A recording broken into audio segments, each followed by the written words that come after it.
અમદાવાદ ખ્યાતિ હોસ્પિટલ મોતકાંડ મામલે સમાચાર સામે આવ્યા છે। અમદાવાદથી આ સમાચાર મળી રહ્યા છે। ખ્યાતિ હોસ્પિટલ મોતકાંડનો મામલો। ત્યારે રાજશ્રી કોઠારીના 10 દિવસની રિમાન્ડ મંજૂર કરવામાં આવી છે। તો અમદાવાદ ગ્રામ્ય કોર્ટે રિમાન્ડ મંજૂર કર્યા છે। ત્યારે ક્રાઇમ બ્રાન્ચની ટીમે રાજસ્થાનથી રાજશ્રીની ધરપકડ કરી છે। ત્યારે અગાઉ કોર્ટે રાજશ્રીને આગોતરા જામીન આપવાનો ઇનકાર કર્યો હતો।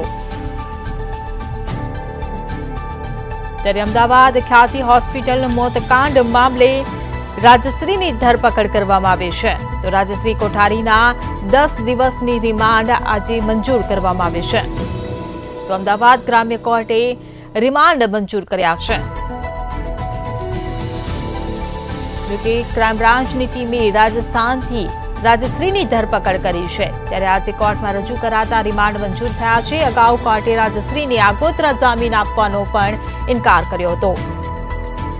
તો અમદાવાદથી આ સમાચાર મળી રહ્યા છે। અમદાવાદમાં ખ્યાતિ હોસ્પિટલ મોતકાંડનો જે મામલો સામે આવ્યો છે તેમાં રાજશ્રી કોઠારીના 10 દિવસની રિમાન્ડ મંજૂર કરવામાં આવ્યા છે।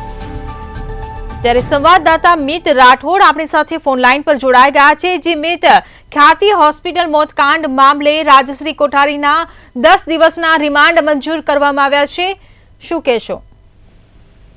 જી, જે પ્રમાણે ખ્યાતિ હોસ્પિટલનો વિવાદ સામે આવ્યો હતો અને જે મોતકાંડ હતો તેને લઈને એક બાદ એક છે જે આરોપીઓની ધરપકડ કરવામાં આવી છે। ત્યારે ખ્યાતિ જે રાજશ્રી જે છે તેમના દ્વારા જે છે ગ્રામ્ય કોર્ટની અંદર આગોતરા જામીન જે છે તે મૂકવામાં આવ્યા હતા, પરંતુ કોર્ટે જે છે તે જામીન નકારી કાઢ્યા હતા। ત્યારે હવે પોલીસ દ્વારા જે છે તે રાજશ્રી કોઠારીને રાજસ્થાન ખાતેથી તેની ધરપકડ કરવામાં આવી છે અને ગ્રામ્ય કોર્ટની અંદર રજૂ કરાતા તેમના જે છે 10 દિવસના રિમાન્ડ ગ્રામ્ય કોર્ટે મંજૂર રાખ્યા છે। એટલે કે હવે જે છે તે તેમની પૂછપરછ બાદ જે છે અનેક ખુલાસાઓ થાય તેવી શક્યતાઓ રહી છે। સાથે જ તેમનો શું રોલ હતો ખ્યાતિ હોસ્પિટલની અંદર તેને લઈને પણ જે ખુલાસાઓ થાય તેવી શક્યતા રહેલી છે।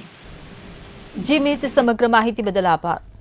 તો અમદાવાદમાં ખ્યાતિ હોસ્પિટલ મોતકાંડને મામલે રાજશ્રી કોઠારીની ધરપકડ કરવામાં આવી હતી। ત્યારે રાજશ્રી કોઠારીને આજે કોર્ટમાં રજૂ કરવામાં આવતા 10 દિવસના રિમાન્ડ મંજૂર કરવામાં આવ્યા છે।